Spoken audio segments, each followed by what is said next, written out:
এ খাদিজা, সারাদিন দিনের দাওয়াত দিছি, পেটে কিছুই নাই, ঘরে কোনো খাবার আছে কিনা? আম্মাজান খাদিজা বলে, ওগো প্রিয় স্বামী, আমাদের ওই যে ছোট একটা বকরি আছে, শুধু ওই বকরি থেকে সন্ধ্যাবেলা এক পেয়ালা দুধ দহন করে আপনার জন্য রেখেছি। আর পাশের বাড়ির মানুষ হাদিয়া হিসাবে আমাদেরকে 4টা খেজুর দিয়ে গেছে। আমি 2টো খেজুর খেয়ে 2টো খেজুর আর এক পেয়ালা দুধ প্রিয় স্বামীর জন্য রেখে দিয়েছি। আপনাদের কাছে আমার প্রশ্ন, সারাদিন না খাওয়া মানুষের কি এক পেয়ালা দুধে কি পেট ভরে, তৃপ্তি মিঠে? আম্মাজান আয়েশা রাদিয়াল্লাহু তাআলা আনহা আল্লাহর নবীর সামনে দুধের পেয়ালা হাজির করলেন। নবীজি অর্ধেকটুকুন দুধ খেয়ে অর্ধেকটুকুন দুধ আম্মাজানকে দিয়ে দিলেন। নবীজি একটা খেজুর খাইলেন, আর একটা খেজুর আম্মাজানকে দিয়ে দিলেন। আম্মাজান বলে, ওগো প্রিয় স্বামী, 2টো খেজুরি আপনি খেয়ে ফেলেন। আল্লাহর নবী বলেন, না না না, আমি আমার হাত দিয়া তোমাকে একটা খেজুর খাওয়ায় দিব। আল্লাহু আকবার। এই কথা বলতে বলতে হঠাৎ করে নবীজির চোখ চলে যায় আম্মাজানের কাপড়ের দিকে। আম্মাজান যে কাপড় পরেছেন, ওই কাপড়ের মধ্যে এত তালি, এত তালি, এত তালি, এখন আর মনে হয় কাপড় ছিঁড়ে গেলে তালি দেওয়ার মতো জায়গা থাকবে না। সরকার দো আলম আম্মাজানের মুখের দিকে তাকায় বলে, খাদিজা, এ খাদিজা, 40 মণ স্বর্ণ নিয়ে আমাকে বিবাহ করলা, কতটা মাস হয়ে গেল, ঠিক মতো কোনোদিন ঘরের বাজারও করি না, বাজার সদাইও আনতে পারি না, না খায়া থাকো। আজকে দেখলাম তোমার কাপড়ের মধ্যে এতগুলো শিলি। ও খাদিজা, একবারও বাজারের জন্য বললা না, কোনদিন বললা না বাজারে যাচ্ছেন, বাহিরে যাচ্ছেন, কিছু খাবার নিয়ে আসেন, এই কথাও বললো না। আমার কাপড় ছিঁড়ে গেছে, একটা কাপড় পর্যন্ত নিয়ে আসেন। খাদিজা রে, 40 মণ স্বর্ণ নিয়ে আমাকে বিবাহ করলা, এই সম্পদগুলো আমি কোন জায়গায় ব্যয় করলাম একবারও কোনোদিন ডাক দিয়া জিজ্ঞেস করলা না। তোমার সম্পদগুলো আমি কোন কাজে ব্যয় করেছি? আম্মাজান খাদিজা বলে, গো আল্লাহর নবী, আমি জানি আমার কলিজার টুকরা স্বামী ওই সম্পদগুলো আল্লাহর রাস্তায় দান করে দিয়েছেন, এই জন্য আমার জিজ্ঞেস করার কোনো প্রয়োজন নাই। আল্লাহু আকবার। আম্মাজান বলে, ঠিক আছে বুঝলাম। আল্লাহর নবী বলে, বুঝলাম, কিন্তু তোমার গায়ের মধ্যে ছিঁড়া কাপড় তালি দেওয়ার মতো জায়গা নাই, এই কথাও তো কোনোদিন বললা না, একটা শাড়ি কিনে আনেন। আম্মাজান বলে, আমি জানি আমার প্রাণের স্বামীর পকেটে পয়সা নাই, এই সময় যদি আমি শাড়ি কিনতে বলি আমার স্বামী কষ্ট পাবে, আমি আমার কলিজার টুকরা প্রাণের স্বামীকে কষ্ট দিতে পারবো না। আল্লাহু আকবার। কষ্ট দিতে পারবো না,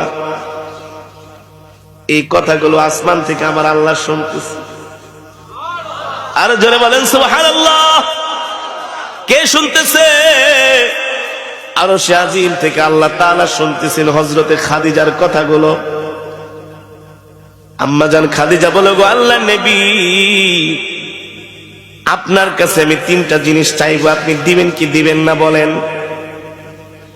ও খাদিজা, তুমি দ্বীনের জন্য এত কষ্ট করেছো, ইসলামের জন্য তোমার এত ত্যাগ, এত কোরবানি, কি চাইবা তুমি? আমার কাছে কি চাইবা? দুনিয়ার কোন পার্থিব সম্পদ তো আমি তোমাকে দিতে পারবো না, আমার কাছে তো কিছু নাই।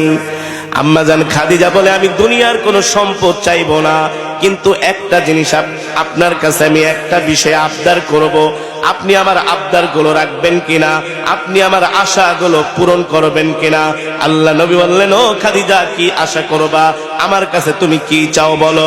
আম্মাজান খাদিজা বলে, গো আল্লাহর নবী, আপনার কাছে 1 নম্বরে আমার চাওয়া হলো, আমি যেই দিন ইন্তেকাল করব সেই দিন আপনি আপনার এই গায়ের জুব্বা মুবারক গোশটা দিয়া আমার শরীরের কাফনের কাপড় বানাইবেন।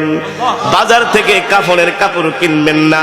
আমি চাই আমার কলিজার টুকরা প্রাণের স্বামী যেই জুব্বা মোবারক পরে আছে, এই জুব্বা দিয়া পেঁচায়া আপনি আমাকে দাফন করে দিবেন। আল্লাহু আকবার। 2 নম্বরে কি চাও? 2 নম্বরে চাই আপনি আমার লাশটা ধরে আপনার নিজের হাতে কবরের মধ্যে দাফন করবেন, আর কবরের চতুর্পাশ দিয়ে একটু হাঁটবেন। আল্লাহর নবী বলল, ঠিক আছে, আর কি চাও? আম্মা জান খাদিজা বললেন, আমি চাই আমাকে যখন আপনি দাফন করবেন সাথে সাথে বাড়িতে আসবেন না, একটু সময় কবরের পাশে দাঁড়ায় থাকবেন। আল্লাহু আকবার। সরকার দো আলম বলে, খাদিজা রে খাদিজা, 1 নম্বরে আমার জুব্বা মোবারক দিয়া যদি তোমাকে কাফনের কাপড় বানায়া, ওই জুব্বার কাপড়টা কাফনের কাপড় বানায় আমি যদি তোমাকে দাফন করিয়েতে তোমার কি উপকার হবে, কি ফায়দা? আম্মা জান বলে, জাহান্নামের আগুনের এত বড় সাহস নাই। আল্লাহর নবীর জুব্বা মোবারক আমার গায়ের মধ্যে থাকবে, আর ওই জুব্বা মোবারক পুরে খাদিজার গায়ে জাহান্নামের তাপ লাগবে, এত বড় সাহস জাহান্নামের আগুনের নাই। আল্লাহু আকবার।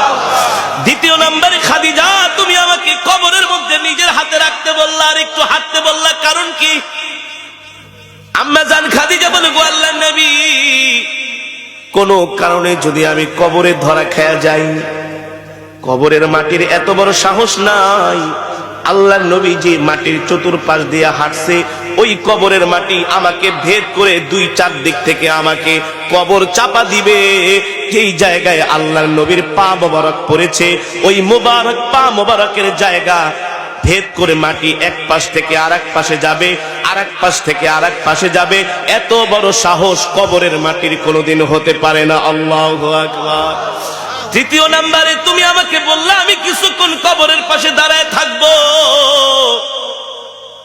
আপনি কিছুক্ষণ কবরের পাশে দাঁড়ায় থাকবেন, এর কারণ হলো মুনকার নাকির ফেরেশতারা যখন সওয়াল করার জন্য আসবে, আপনি আমার সওয়ালের জবাবগুলো দিয়ে দিবেন। আল্লাহু আকবার। যারা বলেন আল্লাহু আকবার। আল্লাহর নবী সরকার দো আলম বলেন, খাদিজা আমি তোমার শর্তগুলো মেনে নিলাম, আমি তোমার শর্তগুলো মেনে নিলাম। আসমান থেকে আল্লাহ জিব্রাইলকে পাঠায় দিছে, জিব্রাইল যাও যাও যাও, আমার বন্ধু শুধু আমার খাদিজার এই শর্তের সাথে আমার বন্ধু একাত্মতা ঘোষণা করে নাই, আমি আল্লাহ আমার বন্ধুর সাথে একাত্মতা ঘোষণা করেছি। আল্লাহু আকবার। কারণ আমার খাদিজা দ্বীনের জন্য, আমার দ্বীনের জন্য এতটা কোরবানি করেছে, স্বয়ং আমি আরশের মালিক খাদিজার উপরে সন্তুষ্ট হয়ে গেছি। ঠিক আম্মা জান খাদিজা রাদিয়াল্লাহু তাআলা আনহা যখন ইন্তেকাল করলেন, আম্মা জানের কথা অনুযায়ী আল্লাহ তাআলার আমার নবী সব ব্যবস্থাগুলো করলেন। কিন্তু যখন আম্মা জানের লাশটা যখন কবরের মধ্যে শোয়ানো হলো, বারবার নবীজি নিয়ে আসেন এত দেরি বেলাতুল্লাহ সাথে আসছে। যেটা বলতেছিলাম, সম্মানিত হাজিরিন, আম্মা জান ইন্তেকালের পরে বারবার সরকার দো আলম, ইমামুল আম্বিয়া, সাইয়্যিদুল মুরসালিন, খাতামুন নবিয়্যিন, আল্লাহর নবী বারবার আম্মা জানের মাথা, চেহারা মোবারকটা আম্মা জানের বারবার কিবলার দিকে ফিরায় দেয়। অটোমেটিক আম্মা জানের চেহারাটা ঘুরে যায়। নবীজি তার হাত মোবারক দিয়া তার চেহারাটা কিবলার দিকে ঘুরায় দেয়।